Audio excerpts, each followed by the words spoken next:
আর মানুষ দুনিয়াদার কখন হয়? যখন সে আল্লাহর ভয় করে না, যখন সে আল্লাহর ভয় থেকে বের হয়ে আসে। সুতরাং দেখবেন যত পাপাচার আমাদের চোখের সামনে আমরা দেখতে পাচ্ছি, এই সব কিছু কেন হচ্ছে?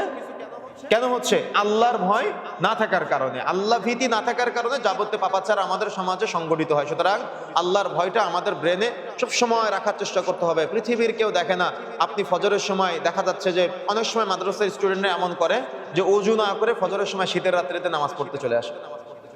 আমরা তো পার করে এসেছি এই মুহূর্তটা, মাদ্রাসার মুহূর্তটা পার করেছি, জেনেছি, বুঝেছি। তো কি করে দেখা যায় যে কিন্তু পৃথিবীর কেউ হয়তো আপনাকে দেখে না যে আপনি অজু করেন নাই, কিন্তু কে দেখেছে বলেন তো? আল্লাহ আপনাকে দেখেছে। আপনার নামাজ কি কবুল হবে? সালাত কি কবুলযোগ্য হবে? আপনি সালাতে দাঁড়িয়ে ঘুমাচ্ছেন, কিন্তু সালাতে দাঁড়ানোর সময় কার সাথে কথা বলতে হয় বলেন তো? আল্লাহর সাথে। কিন্তু যদি আপনার ভিতরে আল্লাহর ভয় থাকে, তাহলে কি আপনি সালাতে দাঁড়িয়ে ঘুমাতে পারবেন?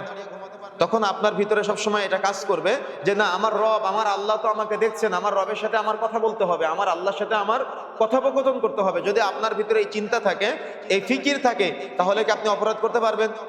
আপনাদের অপরাধ কখনো সংগঠিত হওয়া সম্ভব নয়। সুতরাং সব সময় মনে রাখতে হবে যে আমি যেটাই করি না কেন, আমার আল্লাহ আমাকে দেখছেন।